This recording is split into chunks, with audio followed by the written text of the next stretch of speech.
হিমন্ত বিশ্ব শৰ্মা এজন হতাশাগ্ৰস্ত মুখ্যমন্ত্ৰীলৈ ৰূপান্তৰিত হৈছে। তিনি গগৈক সমালোচনা কৰি সমগ্ৰ আহোম জাতিকে অপমান কৰিছে নেকি? অখিল গৌৰৱ লুৰিণৰ অপমান অসমীয়া জাতিৰ বাবে অপমানজনক। হিমন্ত বিশ্বই তিনি গগৈক মিয়াৰ পৃষ্ঠপোষক আখ্যা দিছে, কিন্তু নিজে হিন্দু বাংলাদেশীৰ পৃষ্ঠপোষক। হিমন্ত বিশ্বই কেতিয়াও অসমীয়া জাতিক ভাল পোৱা নাই। তেওঁ কেৱল মাথো ক্ষমতাৰ ৰাজনীতি কৰিছে। তেওঁ সস্তীয়া ৰাজনীতিৰে অসমৰ ৰাজনীতিক কলুষিত কৰিছে। হিমন্ত বিশ্বৰ পৰা অসমৰ ৰাইজে হিচাপ বিচাৰিবলৈ সাজু হৈছে। তেওঁ উত্তৰ দিব নোৱাৰি সাম্প্ৰদায়িক কথা বতৰাৰে ধৰ্মীয় মেৰুকৰণৰ ৰাজনীতি কৰিছে। অসমৰ জনসাধাৰণে তেওঁক উচিত শিক্ষা দিব। অসমৰ ইতিহাসৰ সকলোতকৈ কলংকিত মুখ্যমন্ত্ৰীৰূপে হিমন্ত বিশ্ব শৰ্মাই বিদায় ল'ব লাগিব।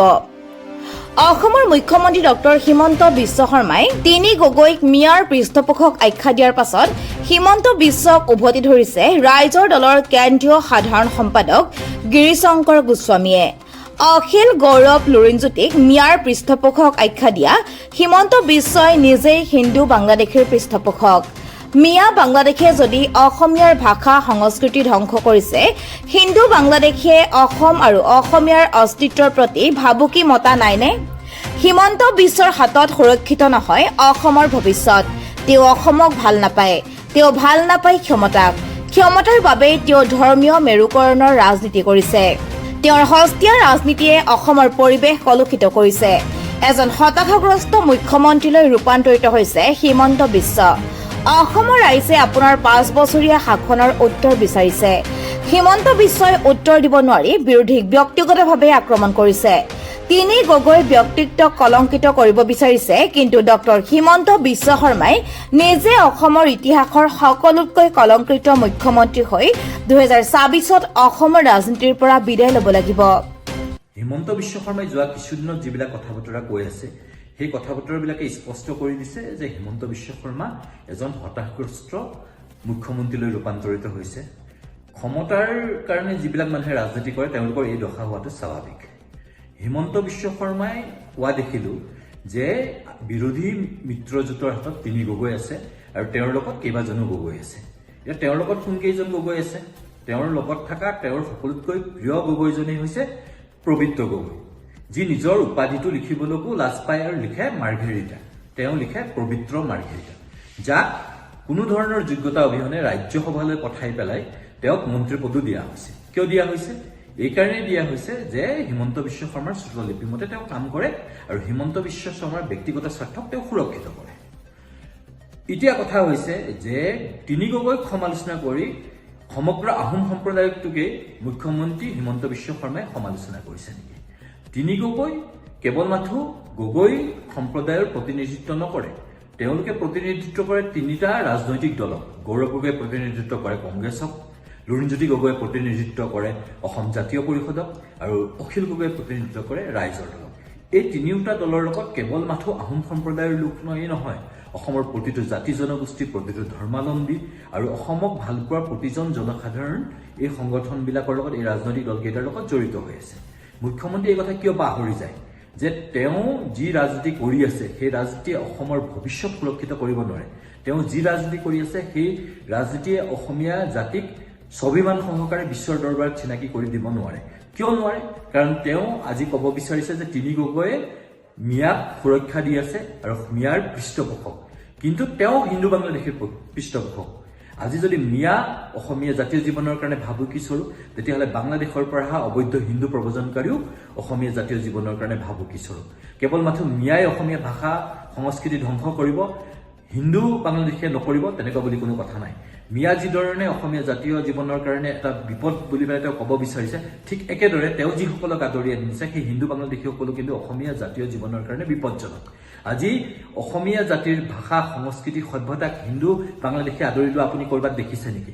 তেওঁলোকে কেতিয়াবা নামঘৰলৈ যায় নেকি? তেওঁলোকে কেতিয়াবা অসমীয়া ভাষা সংস্কৃতিৰ পক্ষত থিয় হৈছে নেকি? আজি শিলচৰত, আজি ধুবুৰীত, য'ত বাংলাদেশী অধ্যুষিত এলেকা, য'ত হিন্দু বাংলাদেশীৰ প্ৰাধান্য অধিক, তাত জুবিন গাৰ্গৰ চিনেমা চলিছে নেকি? গতিকে হিমন্ত বিশ্ব শৰ্মাই যিবিলাক সাম্প্ৰদায়িক কথা বতৰা কৈ আছে সেই কথা বতৰাবিলাকৰ লগত অসমীয়া জাতিৰ ভৱিষ্যতৰ কোনো সম্পৰ্ক নাই। সেয়া তেওঁ কেৱল মাথো নিজৰ ৰাজনৈতিক ভৱিষ্যত, নিজৰ স্বাৰ্থৰ লগত জড়িত বিষয়। গতিকে হিমন্ত বিশ্ব শৰ্মাই কেতিয়াও অসমক ভাল পোৱা নাছিলে, কেতিয়াও অসমীয়া জাতিটোক ভাল পোৱা নাছিলে, আৰু তেওঁ কেতিয়াও অসমীয়া জাতিৰ স্বাৰ্থৰ সুৰক্ষাৰ কথা ভবা নাই। তেওঁ কেৱল মাত্ৰ ভাবিছে নিজৰ ক্ষমতাৰ কথা, তেওঁৰ ৰাজনৈতিক ভৱিষ্যতৰ কথা, তেওঁৰ পত্নীৰ সম্পত্তিৰ কথা, আৰু কিদৰে তেওঁ কেনেকৈ মুখ্যমন্ত্ৰী হৈ থাকে, কেনেকৈ তেওঁ ৰাজনৈতিক জীৱন উত্তৰণ কৰে, সেই কথাবিলাককে ভাবিছে। আৰু ভাবাৰ কাৰণে তেওঁ যেতিয়া দেখিছে যে অসমৰ জনসাধাৰণৰ মনত তেওঁৰ প্ৰতি ক্ষোভ আৰু ঘৃণাৰ সৃষ্টি হৈছে, অসমৰ জনসাধাৰণে তেওঁক ক্ষমতাৰ পৰা অপসাৰিত কৰিব বিচাৰিছে, তেতিয়াই তেওঁ এজন হতাশগ্ৰস্ত মানুহলৈ ৰূপান্তৰিত হৈছে। হৈ পেলাই তেওঁ আবুল তাবুল বকিবলৈ আৰম্ভ কৰিছে। তেওঁৰ মুখত প্ৰত্যেক দিনাই শুই উঠাৰ পৰা ৰাতিলৈকে আমি সাম্প্ৰদায়িক কথা বতৰা শুনো। তেওঁ প্ৰত্যেকজন ৰাজনৈতিক নেতাকে টাৰ্গেট কৰি লয় আৰু তেওঁলোকৰ ব্যক্তিগত জীৱনক আক্ৰমণ কৰে। ব্যক্তিগত কথা বতৰাৰে তেওঁ অসমৰ ৰাজনীতি কলুষিত কৰিব বিচাৰিছে।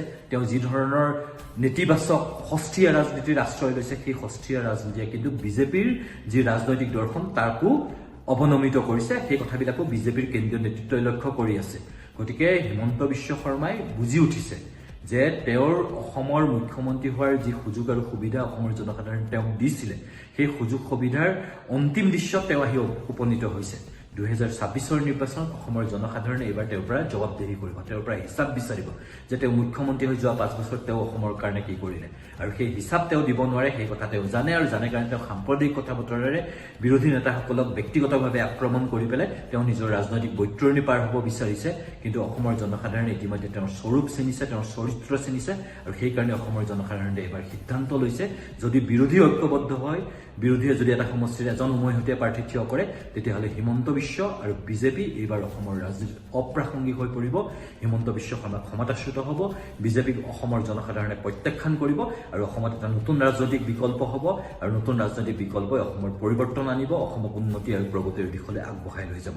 আৰু যিহেতু তিনি গগৈয়ে এই সমস্ত ৰাজনৈতিক পৰিৱৰ্তনৰ প্ৰক্ৰিয়াৰ নেতৃত্ব লৈছে, অখিল গগৈ, লুৰিণ গগৈ আৰু গৌৰৱ গগৈ, তেওঁলোক প্ৰত্যেকেই ডক্টৰ হিমন্ত বিশ্ব শৰ্মাৰ কাৰণে শত্ৰুত পৰিণত হৈছে, আৰু শত্ৰুত পৰিণত হৈছে কাৰণে তেওঁলোকক ব্যক্তিগতভাৱে আক্ৰমণ কৰিছে, তেওঁলোকৰ সামাজিক পদমৰ্যাদাক হেয়প্ৰতিপন্ন কৰিব বিচাৰিছে, তেওঁলোকৰ বিৰুদ্ধে উদ্দেশ্যপ্ৰণোদিত অপপ্ৰচাৰ চলাইছে, উদ্দেশ্যপ্ৰণোদিতভাৱে গোচৰ দিয়া হৈছে। কিন্তু এনেধৰণৰ ভয় ভাবুকিৰ ৰাজনীতিক আমি বিৰোধী নেতাসকলে অকণমানো ভয় নকৰোঁ। হিমন্ত বিশ্বৰ কলিজা আমি জানো, তেওঁ অসমৰ জনসাধাৰণক লৈ পেলাই যি ৰাজনীতি কৰি আছে, সেই জনসাধাৰণেই তেওঁক উচিত শিক্ষা দিব, আৰু তাৰ কাৰণে তেওঁ 2026 অসমৰ ইতিহাসত সকলোতকৈ কলংকিত মুখ্যমন্ত্ৰী হিচাপে অসমৰ ৰাজনীতিৰ পৰা বিদায় ল'ব লাগিব। News desk report, right report.